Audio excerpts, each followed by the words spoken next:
never stops, I'll tell you. It never stops. This is fantastic. I'm really excited. I can hardly wait to buy one. Yes. So would you please play the first cut there for me, Carl, please? I need that. Come on, honey. Jesus. Please.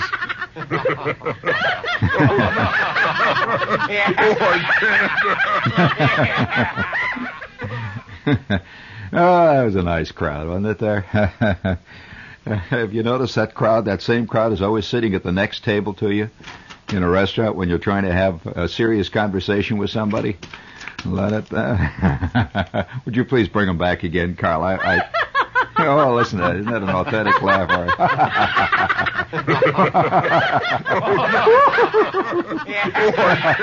Quack, quack, quack. If you've ever doubted that man is part of the great zoological group of inscrutable animal species, just listen to that recording. That's man making man-animal sounds. Oh, yeah, we make animal sounds, just like, that had nothing to do with language. The animal, a lion, for example, will roar. And he's not really saying anything, any other lion. He's just roaring. And, yeah, although there are theories that he is saying something to other animals. But the weight of clinical observatory evidence says no, he's not saying something. He's just roaring. Just letting everybody know. Now, this is man being an animal. Have you ever thought of us that we all make sounds that are basically related to the animal man?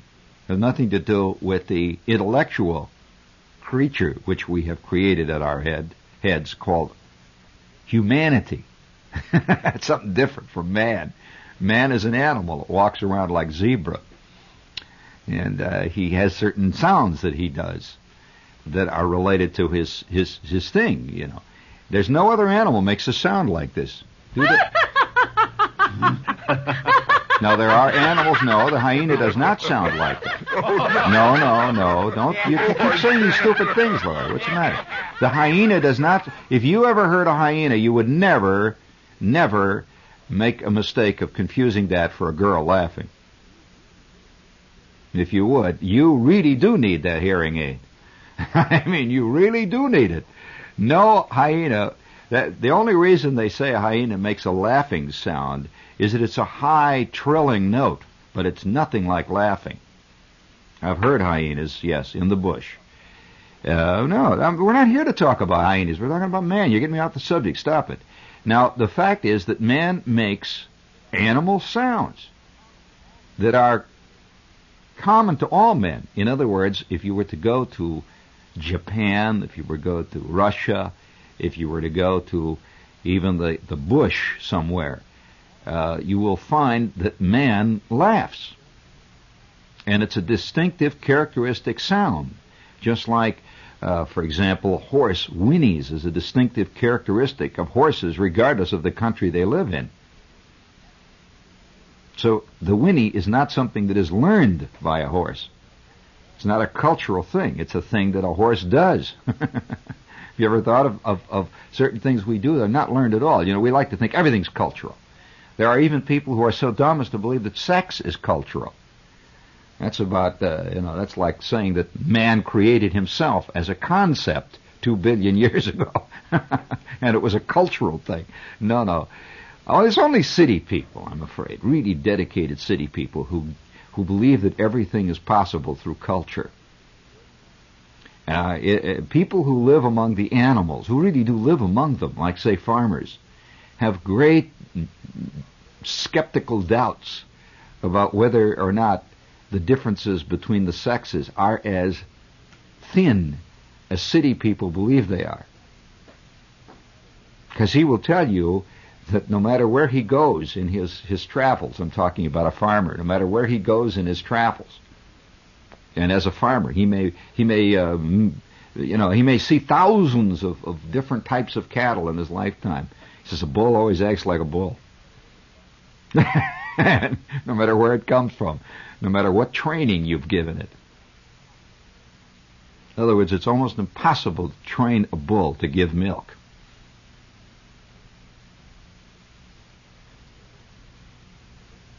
And he's a bull. And this is also true of cows. They have certain characteristics. Now, I'm not trying to say that we're like cows or bulls. I am saying, however, we are also part of the animal kingdom. Just drop it out there. Now, I'm going to have angry letters. I'm going to say, "Oh, you're stupid. You ought to stay away from that kind of stuff because you're really stupid." Because I disagree with you. So that means stupid to most people. However, the fact is, though, that man does make certain absolute, indisputable animal sounds that are only uttered by man. Now, there are other creatures that make sounds that sound similar to our sounds. That's not to say, though, that they are. They just don't create a laugh. Nor do they create other sounds that man creates. What are some of the other sounds that are characteristic of all men everywhere? No, a scream.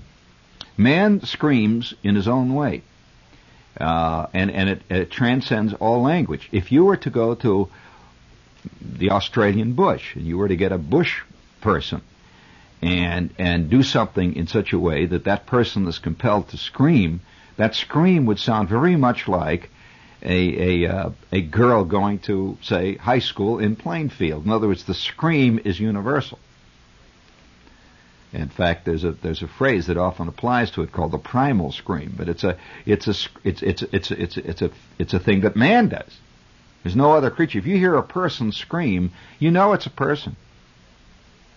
Now you can kid yourself and say, "Well, yeah, there's a cat that makes a sound like that." Not really. Not if you hear the two together. The only way you can convince yourself that a cat sounds like that is if there isn't a girl screaming at the same time. You know immediately. So listen to this laugh. This is a distinctive animal character. Now these are fake laughs, obviously.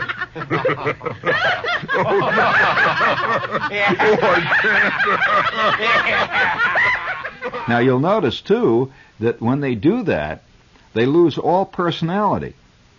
In other words, the one person may be very straight and conservative, another person may be a real hip liberal type, and so on up and down the line. But when the animal is laughing, all those these are all cultural things, by the way, conservative, liberal, so on. These are all ideas, concepts. They have really little to do with the animal, within the animal. That there's no such thing as a conservative or a liberal lion. He's a lion. And he behaves certain ways, and there's that the animal in man is an animal, and as such, he is responsive to various subliminal stimuli which appeal and in the same way stimulate other animals of his species, which is of course the creature, man. Have you noticed that humor, by the way, this is an interesting thing. Humor, contrary to popular opinion, humor is almost one of the few universals. Now, there are many forms of humor that aren't, but humor itself is one of the few universals. For example, the movies of Charlie Chaplin are enjoyed by the most primitive tribes of Polynesia. Are you aware of that? Now, on the other hand, a novel, we'll say, by Philip Roth describing the trials and tribulations of being a Jewish kid growing up in New York, this is simply not universal. It is not understood by, say, somebody living in the bush in Australia, because none of the same conditions exist there. He says, "Well, this is dull. What is this?" I mean, that's the end of it. But yet humor. That's why Mark Twain, for example, if Mark Twain had written serious, unsmiling, non-humorous essays about the American frontier, his work would not have survived as a world phenomenon. Do you know that I found Mark Twain being read, incidentally, avidly in Nigeria? And I was in Nigeria. I went into the book department of a store there, a department store, right in the middle of Lagos. And by the way, it's pronounced Lagos and not Lagos. They're right in the middle of Lagos. And I walked in, all these Nigerians were there, and we got talking, and they had whole shelf of Mark Twain. And I said to him, "Mark Twain?" He says, "Yes, sir." And I says, "But Mark Twain," he says, "very popular here, sir." And Mark Twain is read over there. Why? Because he's funny. I mean, everyone relates to funny in one way or another. And it knows no boundaries of age either. And so people are constantly confused why, say, a 7-year-old kid will listen to our show here and laugh, and a 90-year-old guy will listen to it and laugh. Because there is that universal human characteristic called whatever it is. We call it humor, but it's something else. It's a reaction to certain stimuli. And those stimuli are almost universal. Now, I'm not trying to say to you that there aren't certain national types of humor that are not understood by other nationalities. That's quite true. But when you get down to the basics of humor, yes, they are understood. They are understood. In fact, I have traveled around the world, and wherever I go, I've made it a practice to make the people, wherever I am, laugh. Even if I don't know their language, I can make them laugh by a walk, by a move, by an expression on the face, and they will laugh. And they're not laughing because I'm an American and they are Indian, or they are Thai, or they are Siamese, or whatever it might be. The Thai and the Siamese are the same, by the way. They are laughing because they understand a fellow human reaction to something. And it's as an animal. It's not as a cultural creature. So when you listen to this, you're listening to a distinctive animal sound, as distinctive as the sound, for example, of a horse whinnying. Only man makes this sound. Now, you're not going to buy it. That doesn't make it untrue. You'll have to think about that. See, I'll tell you one of the things, too, that is curious about many people, and this is related, by the way, to the same problem of keeping stuffed teddy bears well into your dotage. That is, there are many people who really believe that animals are really basically four-legged human beings. Thereby, both at one and the same time putting down animals, not giving them the credit of being what they are, which is a very distinct creature, and also putting down man, which says you are not distinct either. You're just like the lion, except that you walk around and you shave, which is really not only unscientific, but it also happens to be quite dangerous. Oh yes, because it leads men into many, I would say, bottomless pits. For example, if you don't believe man is part of the animal kingdom, you will always be confused by the Super Bowl. That's all I have to say. You will always be confused by this. Okay.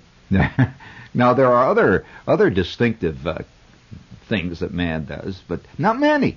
I mean, that sets him, because you see the animal, all animals, whatever they may be, have a limited number of characteristics that really are distinctively their characteristics. In short, what I'm saying here is that I'm talking about every species has a limited number of things which make it different from all other species. However, we do share many things because we're all part of the animal kingdom. Now, one of the things we share, of course, is that we procreate in a specific way. This is not true of, let's say, geraniums. It is not true of the ant. We procreate a certain way. And that makes us part of this specific zoological family. It's a whole thing. In addition to that, we have other things which go for us. So here's some of the things that set us apart now. Now, man is a member of a very, very rare group in a specific area. And what is that? No. He's omnivorous. Very few creatures eat both meat and vegetable. Now that's true. In other words, he is omnivorous. Omnivorous means that he can eat almost anything. He can eat if he's in the jungle and there's nothing around there. It is possible for man to eat grass and nuts. This is not possible, by the way, for, let's say, a whale. It is totally impossible for a lion to survive on acorns. He cannot do this. And you can't train him to do it. You think, well, I can train him to do this because, you see, he's just like me. No, that's not so. He does not even have the digestive system to do it. Now, on the other hand, many other creatures, you see, what are some of the other omnivorous creatures that really do, in nature, subsist on omnivorous fare? Very rare. The dog, no. The dog, by the way, and I've observed wild dogs in Africa. I've been there. The wild dog in Africa is a dedicated carnivore. So if you've conditioned little Fifi to eat carrots, just don't wave any Alpo under her nose, and you'll find out what she really wants. And incidentally, if you treat her to too many carrots, she'll wind up dying on you, being a very unsuccessful dog. No, because her system needs this. So we make, another thing, we make a value system on food. That's another bad thing that man does. He thinks that if a lion eats a zebra, that's kind of a bad thing. Well, do you want any lions in this world? You do? Well, then you better accept lions eating zebras. You've got to accept the lion for what he is. So you can't contradict yourself with the next statement. Well, I'd like to see the lion preserved. Well, then you better be prepared, because the lion, he lives off other creatures. That's his way. So on the other hand, and that's not only his way, that's his system. That's his whole body is built on this. He has instincts, incidentally, that are much different from ours. He's truly a hunter too. That the lion is not entirely satisfied by merely you throwing him meat. He is always being held back from what he really does, which is hunt. He is a predator, and predator, look it up in the dictionary. And by the way, man is also. That's a fascinating thing. Yes, man is a predator. And man, ever since the very earliest days, incidentally, part of his predatoring can be symbolic. Are you aware that the symbolic predator, which is to keep an animal in a cage, you have gone out and caught this animal, it's now in a cage. It's a symbolic predator. So if you have a bird in a cage, you are symbolizing to many clinical psychologists the predator instinct. Why do you want to keep this animal here? Why have you gone out and gotten it? It's an animal that does not belong in your living room. This animal is not indigenous. A canary is not indigenous to your kitchen, madam. Well, so if you believe that you have risen above the predator stage, and you have a pet mouse, no, you haven't risen above the predator stage. You are, in fact, acting out the role of predator. Oh yes, mice do not collect human beings and put them in little cages. The point I'm getting at here, if you want to really, this is why, by the way, do you know that man is the least studied of all creatures by man? Because it gets very, very controversial and very, very uncomfortable. If you were to study man the same way that, let's say, a scientist studies, for argument's sake, monarch butterflies, you'd run into all kinds of religious and sociological and even personal reactions. You wouldn't want to study it. You really don't. You don't want to know these things. Because part of our characteristic, always part of our man thing, is that we really believe, man honestly believes, that he can out-train himself. He can train himself not to be an animal. He believes this. In other words, he can really he can change himself. He can metamorphose himself. It's as if a lion suddenly got the idea that if he worked hard enough and really studied, he could become a racehorse. Well, in the case of an animal, we see this as stupid. It's not happening. But man believes he can, so you can't get into this with most people because they really get bugged by this. And so, what I'm saying here tonight is to me it's very funny. And I know this doesn't sound like a comedy routine to you, but it really is, because one of the great cosmic comedies to me is man constantly believing that if he works hard enough, writes enough books, one day there won't be wars. I find that not only funny, but like most humor, it's also got a very sad side. It's a very sad side. But listen to this sound again. This is a distinctive animal sound. It has no, see, when you listen to a laugh, you don't really think of this as an animal making a gut sound that comes out of his own species.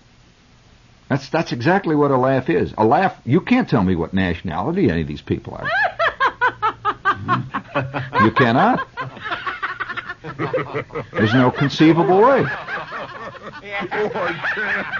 Now you're going to try to tell me, I could tell that. No, I've been in the Eskimo land, and I've heard Eskimos laugh. They sound exactly like a guy from the Bronx. And nothing could be further than an Eskimo from the Bronx. I've heard them laugh. I mean, they sound just like that.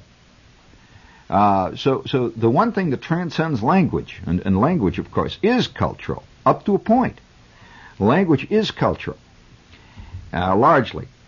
So naturally, it separates us. I mean, the French speak in the way that the French speak in. But a dog, you see, on the other hand, will bark. He barks, and if you go down through the dog creature, you look at all the dogs. They have different sounding barks. Some are higher, some are lower, but they're all recognizable as a bark. Distinctly recognizable as a bark. Now, the reason that they're higher or lower, of course, is largely physical. A little tiny dog simply doesn't have the chest cavity of, let's say, a Great Dane. So he's limited by his actual physical size. But if you could take a poodle, and the poodle were to grow to, say, to Great Dane size, it would probably sound very much like a Great Dane. And this is true of man too. That often you will find people will laugh. Their laughs will be higher pitched, generally because they're smaller people. In fact, if you go to certain countries, you'll hear the laughs are a little higher, and you'll find that these are people of short stature. You will never find, say, somebody who is 4'9" laughing with the same sound, let's say, of Roosevelt Grier, because he has this great chest, see, and the tremendous cavity. But it is distinctly a laugh. There is no question. It goes, ha, ha, ha. That's why we always refer to it in comic strip terms as ha, ha, ha, because it's very close to that. Or ho, ho, ho. But you notice it has distinct stops and starts. It is the release of air at a specific beat and tempo in a certain way. Ha, ha, ha. Ho, ho, ho. One does not laugh, ho. That's not a laugh. This is a laugh. Listen.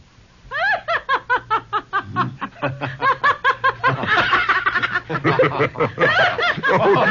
notice they're all doing the same thing? Okay. There I am. I'm doing it now.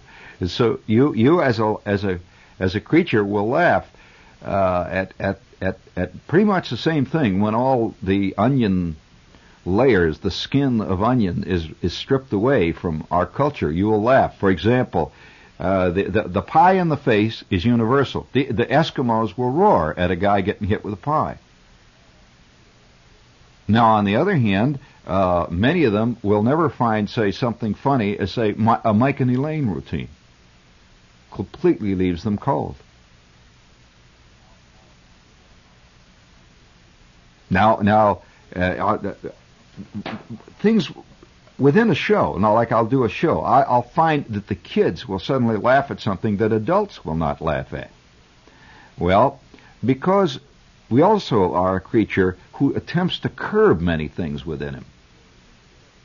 In short, the thing that sets many animals apart from us, or before we get, because we're almost out of time here, but are you curious what some of the other omnivorous creatures are? I mean, that actually live on other things, rather than they can live on meat if they have to. They can live.